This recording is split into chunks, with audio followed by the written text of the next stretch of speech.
గౌరవనీయులైన మాధవిరెడ్డి గారు.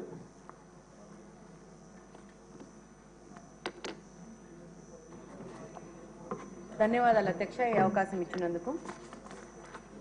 ఈరోజు Andhra Pradesh policy for establishment of private industrial parks with plug and play industrial insurance infrastructure 4.0 సందర్భంగా మంత్రి గారు ఈ పాలసీని ఇక్కడ ప్రజెంట్ చేయడం జరిగింది. ఇందులో ముఖ్యంగా అధ్యక్ష చూసుకుంటే గత ప్రభుత్వం వలన వాళ్ళ పరిపాలన విధానం వలన ఎంతోమంది ఇన్వెస్టర్స్ వెనక్కి పోవాల్సిన పరిస్థితి ఏర్పడింది. ఈరోజు రాష్ట్ర భవిష్యత్ అనేది ఒక ప్రశ్నాత్మకంగా మారింది. చాలామంది ఇన్వెస్టర్స్ వెనక్కిపోవడము, ఇప్పుడు పరిస్థితిలో ఇండస్ట్రియల్ ఇన్ఫ్రాస్ట్రక్చర్కి డెవలప్మెంట్ కోసము హ్యూజ్ రిక్వైర్మెంట్ ఉంది. అధ్యక్ష, ఈరోజు ఈ యొక్క ప్రభుత్వం యొక్క కొత్త పాలసీలో ప్రైవేట్ వ్యక్తుల భాగస్వామ్యం అనేది తీసుకురావడం అనేది చాలా ముఖ్యమైన విషయము. ఈ యొక్క ఇండస్ట్రీస్ డెవలప్మెంట్ పార్క్ కోసము ప్రైవేట్ వ్యక్తుల భాగస్వామ్యం అనేది తీసుకొని వచ్చారు ఈ పాలసీలో. ఇందులో భాగంగా ప్రైవేట్ వ్యక్తులు ల్యాండ్ పూలింగ్ చేసుకొని అలాట్మెంట్స్ కూడా వాళ్లే చేసుకునే విధంగా ఈ పాలసీని తీసుకురావడం జరిగింది. ఇది ఆంధ్రప్రదేశ్లో తప్పితే మన భారతదేశంలో ఎక్కడా లేదు.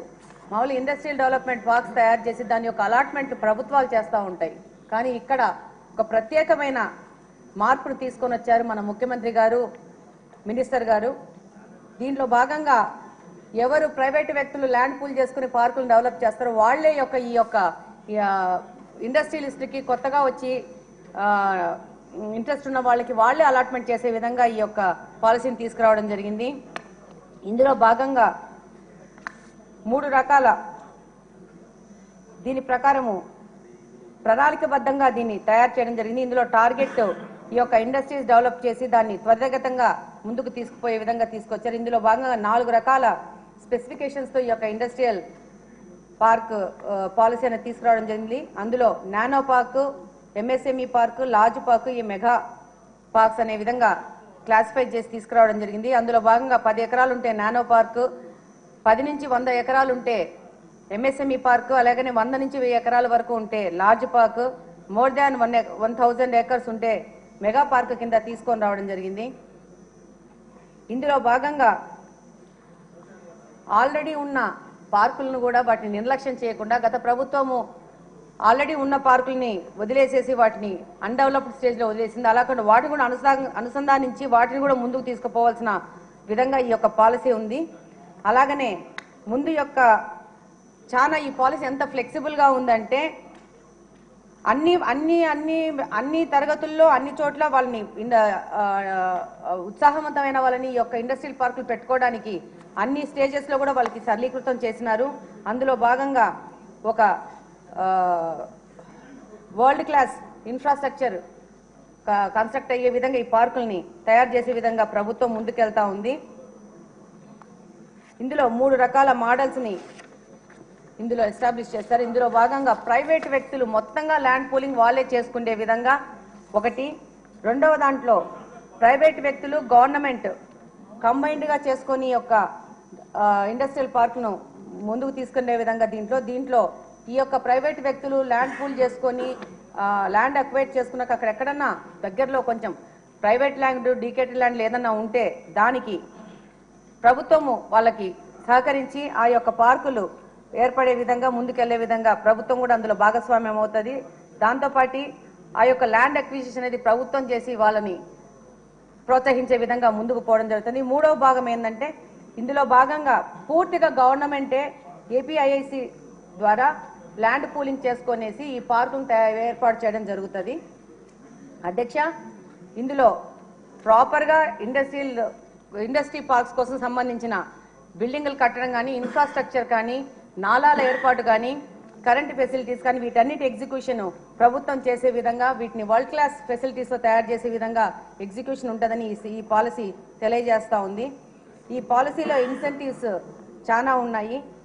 ఇందులో భాగంగా ఎంఎస్ఎంఈ నానో పార్కులలో 100% అప్ ఫ్రంట్ ఫెసిలిటీస్ ప్రభుత్వం కలగజేస్తూ ఉంది. అందులో భాగంగా NALA charges, CLU charges, layout approval fees, stamp duty, registration charges లో కంప్లీట్ గా 100% ఎగ్జంప్షన్ చేసే విధంగా ప్రభుత్వం ఈ పాలసీని తీసుకొని వచ్చింది అధ్యక్ష. అలాగనే మైల్ స్టోన్ బేస్డ్ ఇన్సెంటివ్స్ లో భాగంగా ఈ యొక్క నానో అండ్ ఎంఎస్ఎంఈ పార్కులలో దగ్గరగా 5 లక్షల వరకు సబ్సిడీ ఇచ్చే విధంగా ప్రభుత్వం ఈ పాలసీని తీసుకొని వచ్చింది. అలాగనే రెండవ ఈ లార్జ్ అండ్ మెగా పార్క్స్ కి కోసం కూడా 3 లక్షల రూపాయలు సబ్సిడీ ఇచ్చే విధంగా ఈ యొక్క పాలసీని తీసుకురావడం జరిగింది. ఇంకా మిగిలిన మౌలిక వసతుల కల్పన పైదానికి ఎలా ఉందో అలానే ముందుకు పోవడం జరుగుతూ ఉంది. అలాగనే అధ్యక్ష దీంట్లో భాగంగా స్పెసిఫిక్ పార్క్స్ కూడా దీంట్లో ఏర్పాటు చేయడం జరుగుతుంది. అందులో భాగంగా biotechnology park, pharmaceutical park, electronic vehicle సంబంధించినది, సెమీ కండక్టర్ లాంటి అనేక ఇండస్ట్రీస్ ఇందులో వచ్చే విధంగా ఈ యొక్క పార్కుల్ని జాతీయ స్థాయిలో డెవలప్ చేసే విధంగా ఈ పాలసీని తీసుకురావడం జరిగింది. అలాగనే ఇందులో ఏదైనా పార్కును డెవలప్ చేసినప్పుడు అక్కడ ఎంత ట్రాన్స్పరెంట్ గా ఈ పాలసీని ఏర్పాటు చేయడం జరిగిందంటే ఈ యొక్క కరెంట్ కానీ, వాటర్ ఫెసిలిటీ కానీ, రోడ్డు ఫెసిలిటీ కానీ ఎవరికి దగ్గరగా ఉంటుందో ఏ ఒక్క ఉత్సాహపరుడు వచ్చేసి దాన్ని ఇండస్ట్రీ పార్కును తయారు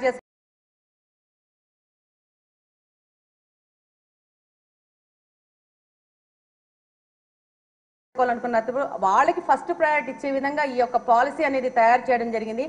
ట్రాన్స్పరెంట్ గా ప్రతి ఒక్క ఉత్సాహపరుడు ఈ యొక్క పార్క్ డెవలప్మెంట్ కి వచ్చే విధంగా, ప్రైవేట్ వ్యక్తులకు ప్రోత్సహించే విధంగా ఈ యొక్క పాలసీని తీసుకురావడం జరిగింది.